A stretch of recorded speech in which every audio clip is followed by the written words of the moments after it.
एक कहानी, एक किरण। आज की कहानी है तृप्ति।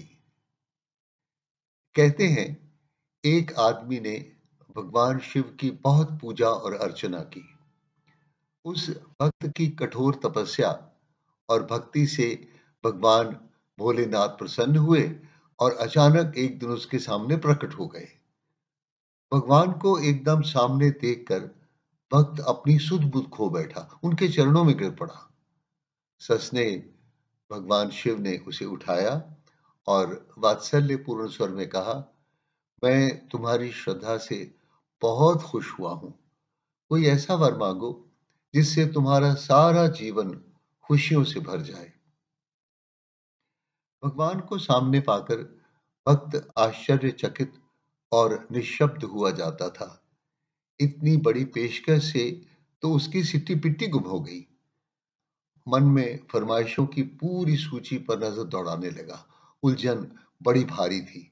सभी इच्छाएं और ख्वाहिशें इतनी प्रिय थी कि किसी एक को चुनना बड़ा मुश्किल पड़ रहा था। उसने भगवान से करबद्ध प्रार्थना की, भगवान, थोड़ा समय दे सकते हैं वर चयन करने के लिए। भगवान शिव मुस्कुराए, पूछा, कठिनाई क्या है वत्स? भक्त बोला, प्रभु, जब तक स्वप्न के यथार्थ में बदलने की कोई संभावना नहीं थी तो स्वप्नों और आकांक्षाओं का एक ढेर था, और जब आपने प्रकट होकर ऐसा वर चुनने को कहा है जिससे जीवन सुखमय हो जाए, तो मेरी कुंद बुद्धि निश्चय नहीं कर पा रही कि कौन सी आशा के पूर्ण होने से मुझे अविरल सुख मिलेगा, जीवन सुखमय हो जाएगा। भगवान शिव तो है दया और कृपा के सागर, अति उदार। उन्होंने कहा, वत्स, फिर आने का शायद अवसर न मिले।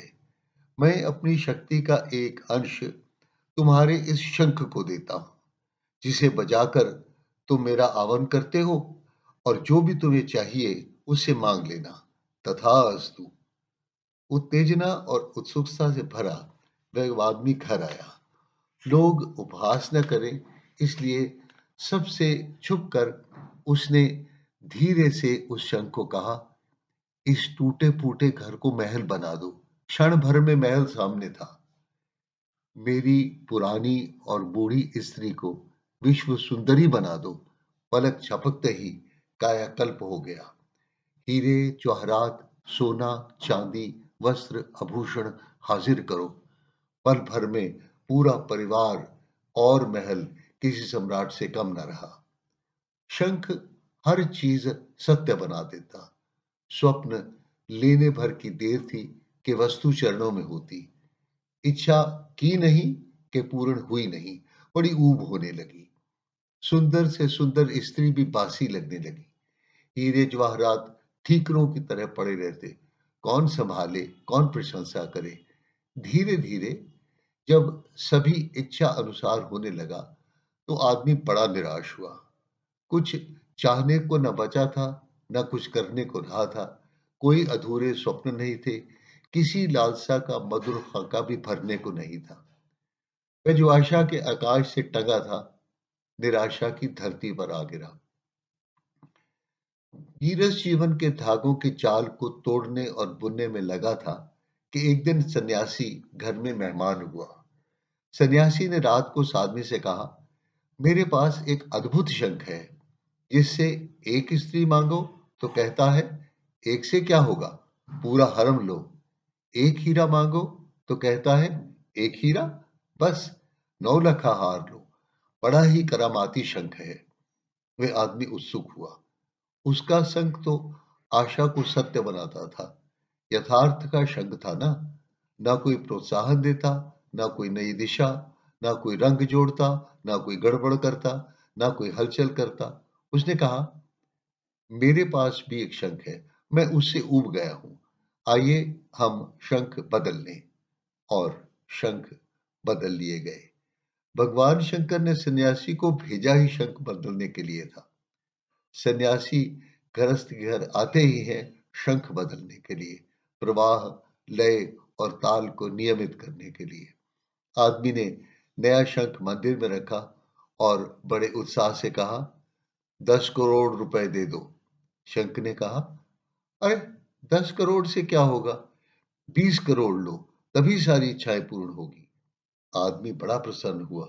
ये है बढ़िया और जीवित शंख। उसने कहा, घर को 2 एकड़ जमीन में बना दो।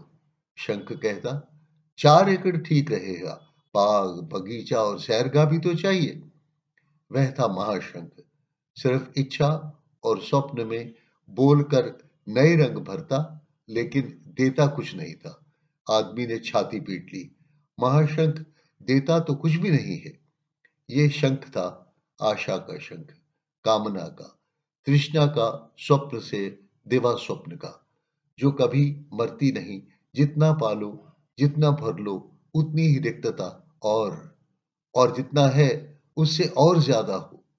उस आदमी ने शंख को उठाया और आदर सहित समुद्र में विसर्जित कर दिया और फिर से निकाला, जीवन की नौका को लेकर भवसागर से पार होने के लिए, आशा के भंवर से निकलकर यथार्थ की सीमा के अंदर तृप्ति को पाने के लिए, भविष्य की चिंता त्याग वर्तमान का आनंद भोगने के लिए, तृप्ति की धरती से दूर जहां इच्छा के अंकुर फूटते हैं।